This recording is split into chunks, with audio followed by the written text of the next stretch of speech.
Good afternoon. Thank you for being here. You will start to see anytime we have a Security Council meeting, I think it's really important that you get more interaction with the briefers. So I'm going to always try and bring the briefers out to you after the meeting so that you can ask your own questions and get the information that you need.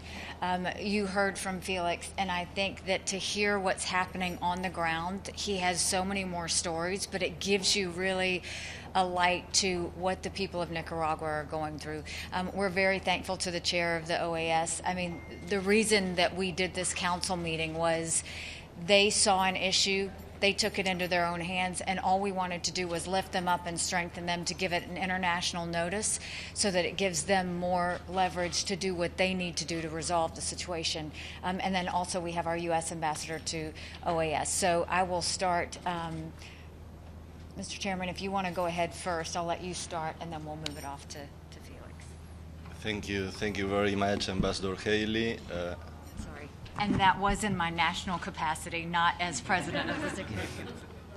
Thank you very much, Ambassador Haley, and it's a pleasure to be with Ambassador Carlos Trujillo and Felix Maradiaga here. As Ambassador mentioned in this session, on behalf of the Secretary General of the Organization of American States, I had the opportunity to brief the Security Council on our perspective and our works from the OAS in Nicaragua and the situation in Nicaragua. As you are aware, the General Secretariat of the Organization of American States and the Organization of American States as a whole has been working in Nicaragua since several months ago. We have been working based on many pillars, on the democracy pillar, on the human rights pillar. On the human rights pillar, the Inter-American Commission of Human Rights has been working in Nicaragua with this follow-up mechanism called the MECENI and with an interdisciplinary group of independent experts. And at the same time, the Secretary General and his team, we have been conducting works on terms of the needed electoral reform that needs to take place in Nicaragua in order to have transparent, democratic, and fair elections in the near future. Even though the organization and member states, of course, that have been working hard too and that have passed a resolution, adopted a resolution, and created a working group on Nicaragua, even though these efforts have been going on during the last weeks/months, regrettably, the situation in Nicaragua has not improved. Regrettably,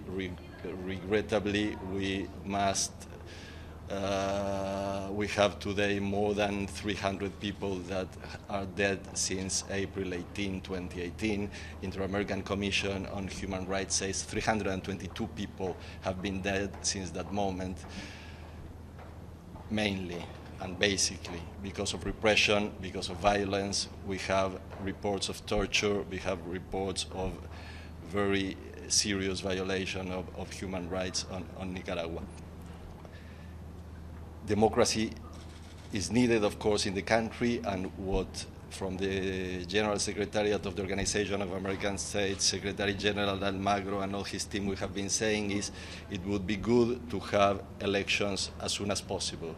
Elections that not waiting until 2021, which is the original moment in which they are scheduled, but to have elections before that, 2019, because when tensions like this are so high and violence takes place in such a way in a society that leaves more than 300 people dead, you need to give the power back to the people to decide. People must be able, in due and fair and transparent elections, to take their decisions. So the route from the General Secretariat of the American States that we have been proposing for Nicaragua is, of course, justice and peace, and that's why we have these two mechanisms of the Inter-American Commission for Human Rights, the HIA and the MECENI are called. Democracy, and that's why we have been working with the state of Nicaragua in the needed electoral reforms in order to be able to have elections in 2019 if possible. It is something that must be agreed among Nicaraguans, but elections should take place from our perspective as soon as possible. I'm saying 2019 here. And at the same time, we need peace, democracy, justice, and stability in Nicaragua and, of course, for the region. Those were the main aspects and the main concepts that I mentioned in this briefing to the Security Council. And I thank Ambassador Haley for the opportunity of bringing the perspective of the OAS General Secretariats to the Security Council. We'll do just a couple of questions. Thank you, Ambassador Haley. Thank you for the briefing.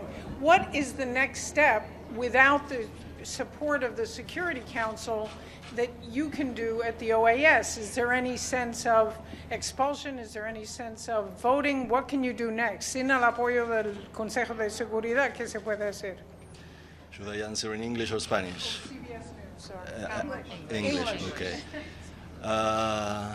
The OAS, the Inter-American system, has a very important set of tools that go from the Constitutive Charter, the OAS's charter, the Inter-American Democratic Charter. You must remind, in the Western Hemisphere, democracy is mandatory, because it says, Article 1 of the Inter-American Democratic Charter, it says democracy, it is an obligation for governments of the region, and democracy is a right for people of the region. So we have the OAS Charter, the Inter-American Democratic Charter, the Human Rights Charter of the Americas.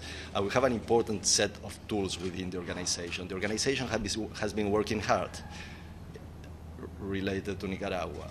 The Western Hemisphere is very concerned. We want to help Nicaraguans.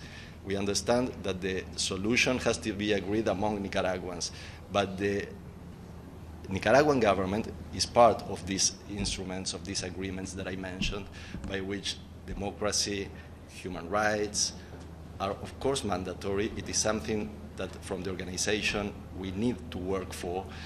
And I am sure with the support of member states that have created this group on Nicaragua, with the support of the Inter-American System for Human Rights, with the hard work of the General Secretariat, we must be able to bring the government of Nicaragua maybe back to these negotiations with the Alianza Cívica that constitutes the opposition, because the solution must be found in the context of conversations in good faith between government, between opposition, that can bring to the Nicaraguan people the peace, the stability, the justice, the democracy, and the respect and promotion for human rights that they deserve. Without all these three pillars, peace, human rights, democracy, and justice, it is very difficult to see where the future of Nicaragua will be. The government of Nicaragua has an option now, and the option is, we have seen other countries in the region, namely Venezuela, following a path that has created poverty, that has forced people to go to exile, that has separated families, that is creating instability in the region, that is creating problems in the region, and most of all, that are making the people of Venezuela suffering because of the lack of democracy, suffering because of the lack of human rights, suffering because of the lack of Estado de Derecho, of rule of law. It is something that in the region, it is not acceptable. It goes, of course, against all these legal instruments, but it goes against values and principles that we have in the Americas region. It is something that we cannot accept. It is something that shouldn't be happening in the Americas. So the government of Venezuela has the option now. They can reinstitutionalize the country. They can go through the way of justice, peace, democracy, elections. There is the other way, which is really no country in the region wants to be, sorry to say this, another Venezuela. Sorry for the Venezuelans, but that is the truth. Can we ask Okay, you one last question, and then we'll move on. Thank you, Madam Ambassador. How do you respond to the Russian ambassador that the U.S. mainly is returning to the old colonial practice in dealing with this issue in Nicaragua? And also, if I may, Madam Ambassador, yesterday you said something. These are just questions for the chair right now. Did someone have a question for the chair? A question about what Russia said in the meeting. Said that this was the result of destructive external pressure. Do you have any evidence that events in Nicaragua have been influenced by interference from abroad? The international community is concerned about what's happening in Nicaragua because we must follow principles, values, legal instruments, and this pattern of democracy, rule of law, and respect and promotion for human rights that is the beacon that guides the Organization of American States. And of course, I don't want to talk about the United Nations because you have Ambassador Haley here. But in the Americas, those principles are mandatory. So when you have problems there, you have to be concerned and you have to work on that. It is a cooperative work. It is not a confrontative work. Of course, sometimes there are differences. As I mentioned just a minute ago, we think the government has two options: the option of reinstitutionalizing, or the option of going through the other path that is not a conducive one. It is not a good one. Okay, thank you, Mr. Chairman. We appreciate it. Now I'm going to bring up the U.S. Ambassador to the OAS to say a few words as well. Thank you, Ambassador Haley. And from the OAS's perspective, especially from the U.S. mission, we want to thank you as the chair of the Security Council and also the U.S. mission to the UN for all their work on this issue and elevating a conversation on Nicaragua. As the international community, the OAS, and as a member of the working group, we're very, very concerned with what's going on in Nicaragua, especially last week, the removal of the UN Human Rights Commission, the continued lack of information that's provided to the Inter-American Commission on Human Rights, and the government's continued lack of effort to re-engage in the dialogue. Thank you. A couple of questions. Go ahead. Mr. Ambassador, I'd like to ask your response to what you heard from the Russian ambassador, particularly about the United States being responsible for, in many ways, for what's going on in Nicaragua. Well, it's obviously not true, and we have multiple members of the civil society here that could speak about the civil society's experience in Nicaragua. But I think even more importantly, if you look at the resolutions that have been passed out of the OAS, they're not U.S. resolutions. There are 20 to 21 countries that continue to feel that there is something wrong in Nicaragua, that there's a deterioration of democracy and there's violation of human rights. And those 20 or 21 countries, no one is actually voting with Nicaragua anymore besides themselves, are recognizing that this is an issue. We don't want this to continue to go down the path of Venezuela, and we think that proper diplomatic intervention at this state, as was demonstrated today at the UN Security Council, is very, very important to re-engage in dialogue and to find a diplomatic path forward. Okay, one more for the ambassador. Yes, sir. Ambassador, in the past, the OAS has been accused by some of being under heavy influence from some of Nicaragua's closest allies, including Cuba and Venezuela. Is it still the case? Is that a stumbling block in Well, I was confirmed, and I was appointed and confirmed by the Senate in April. So in my time there, we had the General Assembly in June. And since June, we've passed multiple resolutions dealing with the issue specifically in Nicaragua and Venezuela, recognizing that the elections that took place in Venezuela in May were not elections at all, and they weren't recognized as elections by over 20 members at the foreign minister level at the General Assembly. If you look at the issue of Nicaragua, the grave concern for the violation of human rights is another issue that the majority of member states have continued to support. If you look at the groups that have historically opposed those issues, they're shrinking every day some more. Thank you, Ambassador. All right, Felix. Thank you for this opportunity. My name is Felix Maradiaga. I'm a human rights activist, an academic, and on April 20, I received a call from one of my students saying, Professor Maradiaga, they're killing us, and the sound of gunshots behind the phone. Together with a group of volunteers, we gathered cars to get the students out of the Managua Cathedral, where they had been surrounded by police officers. And at that time, a young kid, Alvarito Conrado, 15-year-old, had been wounded on his neck. The hospital didn't want to attend to him, and he died. This became viral on Twitter and YouTube, and of course, through social media. Most Nicaraguans between April 19th and April 20th saw how one student was being killed every 5 hours in Nicaragua.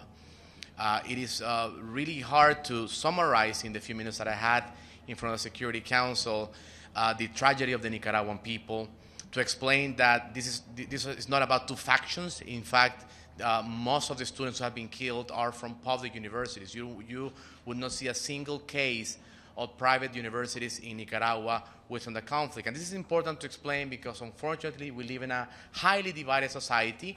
So the students that participated in the protests were actually, most of them, former Sandinista youth, the students that at some point believed in Mr. Ortega's regime.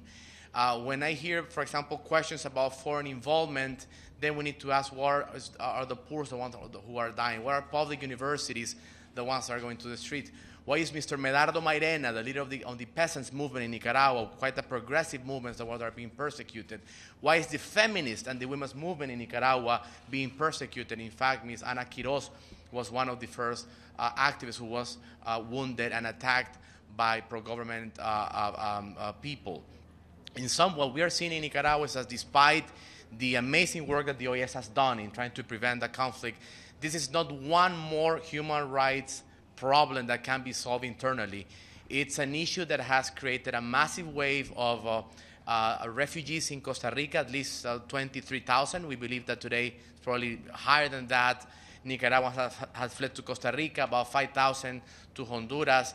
And we also were able to document, in fact, as we speak right now in Washington, there is a team of Nicaraguan doctors who are testifying about genital mutilation, about rape in the Nicaraguan prisons, about anal penetration with guns, which is a systematic type of violation that we see in Nicaragua.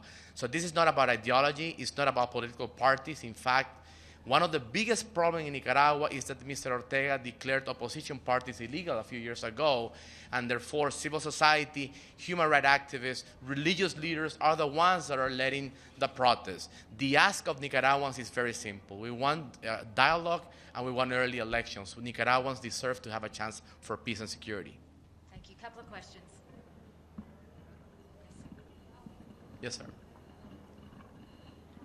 Yes, so this is a question for everybody. After your description of the situation, is this a case that the Security Council should contemplate the responsibility to protect options? I mean, if there is no response from the Nicaraguan government in this abuse of human rights and the killing continue, Madam Ambassador, do you think this is a situation? These are questions just for him right now.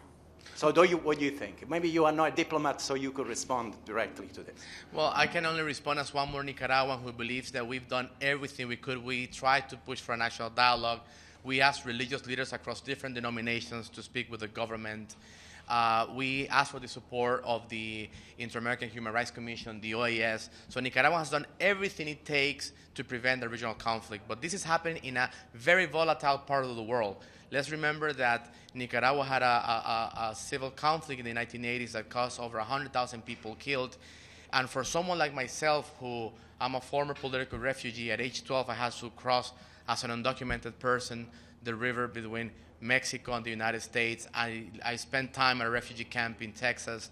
I was placed with foster parents in the U.S. And then I came back to Nicaragua thinking that those memories were not going to live again. And when I was severely beaten and by members of the ruling party on July the 11th, I could only remember the same pain I felt when I had to leave Nicaragua. So of course I'm not a diplomat, but what I can say is that Nicaragua can become a case study of how a major regional conflict can be prevented, because Nicaragua is a time bomb, and I believe that's the mandate of the Security Council. Okay, one more question. Thank you.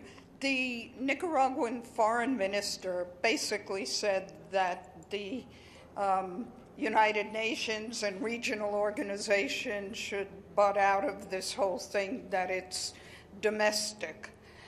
So what actually do you think could actually move the government to, for instance, call for agree to early elections, if they're so adamant against any outside interference at all? Well, Nicaragua it's a small country. We have a big harbor, very small country. We know that we are economically dependent and financially dependent of multilateral organizations, for example. And we cannot, as Nicaraguans, accept that the government is using money from the IMF, from the Central American Bank of Integration, for example, to pay police officers that are killing people, to pay medical doctors that are refusing to provide medical attention to protesters who are wounded. So we believe that international sanctions are a way to push the Nicaraguan government to go back to the dialogue table. It's very important to say that we do not represent any opposition or any political party. We're simply pushing and asking for the international community to put pressure on the Nicaraguan government to go back into the dialogue. And at this point, we exhausted all domestic measures to do so. And of course, the OAS, it's our main tool at this point. And we believe that this meeting at the Security Council will provide support, both political and I also would say ethical support to the wonderful work that the OAS is pretending to do in Nicaragua. Thank you, Felix. So basically, we thought this meeting was very important because of the situation that's happening in Nicaragua. We obviously got pushed back from certain Security Council members, but you see that we had the majority, and that's why the meeting went forward. This is what I will say to any of the detractors that say that we shouldn't be talking about Nicaragua in the Security Council. They said the exact same thing to me about Venezuela last year. What could we have stopped? What could we have done? What if we would have brought international pressure to Maduro sooner? Would that have made a difference? I don't know. But we can't wait. The Nicaraguans can't afford to wait. You can't hear the suffering of the people and say, oh, it's none of your business. Because we've heard that from the Democratic Republic of Congo. We've heard that from Venezuela. We're hearing that now from Nicaragua. And those people who don't have a voice expect us to do our job. And our job is not just peace and security, our job is prevention. What we hope this meeting did was give the OAS the strength they need to continue moving on, to give them the support that they can move as a regional mediator to say something needs to happen. And if you talk to the members of the region, they're in support of this. The other side, when those say, we should stay out and it's their problem. It stopped being a Nicaraguan problem when we had migration and thousands of people started coming out. It stopped being a Venezuelan problem when we had migration and 1 million people went into Colombia. It becomes everyone's problem when you can't take care of the people that are in your country. And that is the role of the Security Council. And finally, to the comments about us not needing to interfere in the human rights and the workings of Nicaragua, I will remind you that the ones that took opposition to that on the human rights issues were Russia, China, and Bolivia. I don't think there's any surprise there, and I think it's going to happen every time I bring up corruption and human rights at the Security Council. Thank you very much. Should we ask you about Salisbury, the meeting tomorrow?